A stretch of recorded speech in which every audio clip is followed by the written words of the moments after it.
Berlakuan pendapat ini adalah didasarkan pada kaidah fikih yang berbunyi hukmul hakim ilzamun wa yarfa'ul khilaf. Peraturan perundang-undangan yang dibuat negara bersifat mengikat dan menghilangkan perbedaan pendapat. Assalamualaikum warahmatullahi wabarakatuh. Salam keadilan. Nah, bersama saya kali ini kita akan membahas mengenai perceraian, khususnya cerai talak, yaitu cerai atau talak yang dijatuhkan oleh seorang suami kepada istrinya. Nah, jadi banyak kan bilang, saya sudah cerai secara agama, sudah ceraikan dia, tapi tidak dilakukan di depan pengadilan. Nah, itu bagaimana? Sah atau tidak? Nah, saya awali dengan sebuah cerita ketika saya selesai sidang di pengadilan agama beberapa minggu yang lalu. Jadi setelah sidang, saya bergegas ke kasir untuk mengambil sisa uang panjar biaya perkara. Nah, di depan saya seorang ibu, dia kelihatan sumringah ambil sisa uang panjar.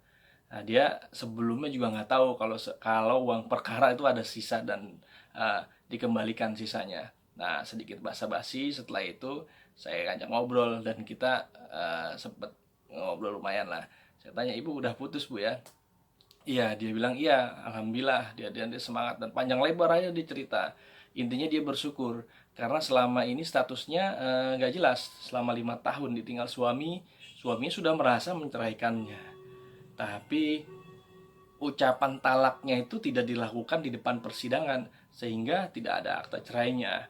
Di satu sisi dia pun tidak punya biaya selama ini untuk melakukan atau mengurus perceraian atau dia tidak tahu juga bagaimana caranya. Nah, akhirnya dia sudah ada biaya dan tahu dari dia tanya-tanya katanya, nah ini kan selama ini dia mengalami dilema dengan statusnya. Jadi suaminya sudah lepas tangan untuk mengurus perceraian karena merasa sudah menceraikan istrinya secara agama menurutnya. Nah, apa yang dialami ibu itu saya yakin banyak juga dialami oleh perempuan lain jika dicerai tanpa lewat pengadilan. Implikasinya banyak. Misalnya mereka akan kesulitan untuk menikah lagi dengan laki lain karena tidak punya akte cerai.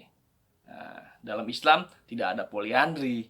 Bahkan ada juga perempuan yang kerap didatangi penagih utang suaminya misalnya. Padahal ia sudah dicerai. Si penagih terus menagih karena tidak percaya mereka sudah bercerai dan bahkan mau menyita mobil si perempuan itu yang dianggapnya milik bersama. Jadi masih banyak derita dan dilema yang dialami seorang istri yang ditalak suami di luar pengadilan. Nah, karenanya talak seorang suami harus dilakukan di depan persidangan. Dalam hal ini di depan persidangan pengadilan agama. Nah, dalam Islam kemaslahatan menjadi hal yang harus diutamakan. Undang-Undang Nomor 1 Tahun 1974 tentang perkawinan, tepatnya di pasal 39, tegas mengatakan ikrar talak harus di depan sidang pengadilan. Nah, lantas apakah ini bertentangan dengan hukum Islam? Jadi dalam Islam talak adalah hak mutlak suami memang.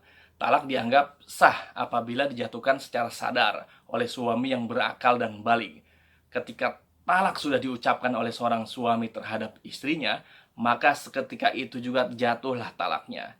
Maka suami istri itu menjadi bercerai. Nah, tidak ada keharusan memang untuk berurusan dengan pengadilan. Perceraian yang diatur lebih rinci dalam ilmu fikih misalnya seperti terjabar dalam sejumlah kitab kuning misalnya, tidak mengharuskan adanya bukti tertulis. Suami istri itu berpisah begitu saja. Namun menurut saya ketentuan fikih ini bukanlah hal mutlak yang dapat diterapkan begitu saja. Dalam usul fikih ada kaidah maslahah mursalah. Imam Hawarizmi menyebutkan, maslahah adalah memelihara tujuan hukum Islam dengan menolak bencana, kerusakan, atau hal-hal yang merugikan diri manusia atau makhluk. Nah, sedangkan ulama telah berkonsensus bahwa tujuan hukum Islam adalah untuk memelihara agama, akal, harta, jiwa, dan keturunan. Nah, dalam Al-Quran jelas, secara berurutan, kita wajib taat kepada Allah, taat kepada Rasul, dan taat kepada ulil amri, pemerintah. Nah, dalam hal ini dituangkan dalam peraturan perundang-undangan. Dalam firman Allah surat An-Nisa ayat 59, ya ayyuhalladzina amanu atiullaha wa atiur rasul wa ulil amri minkum. Hai orang-orang yang beriman, taatilah Allah dan taatilah Rasul dan ulil amri di antara kamu. Nah, oleh karena itu sangat penting bagi warga negara di samping taat kepada Allah dan Rasul-Nya juga taat kepada aturan negara.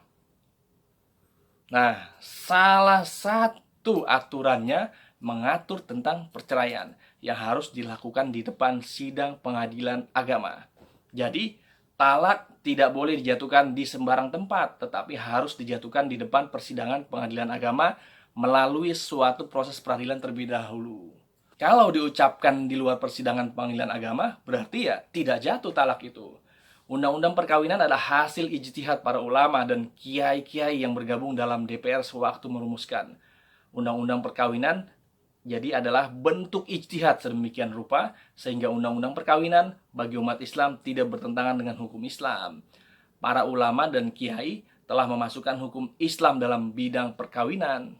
Tujuannya untuk umat Islam Indonesia ke hukum yang bersifat qadha'i dalam bentuk perundang-undangan di negara Indonesia.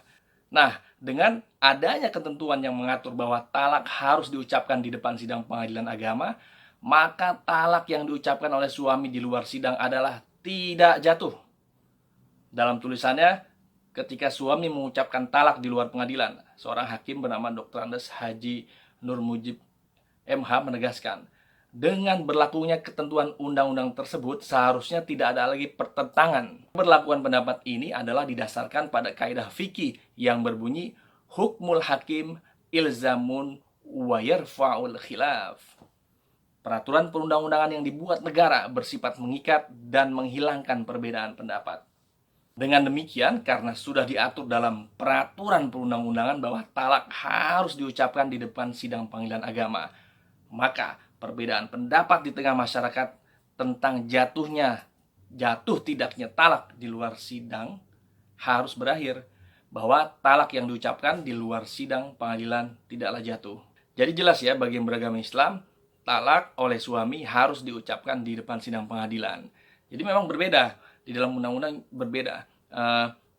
Ketika pernikahan disebutkannya sah menurut agama masing-masing. Jadi ketika dilakukan sesuai aturan agamanya tanpa dicatatkan di kantor urusan agama, itu sah pernikahannya. Pencatatannya itu lebih untuk memberikan kepastian hukum dan tertib administrasi.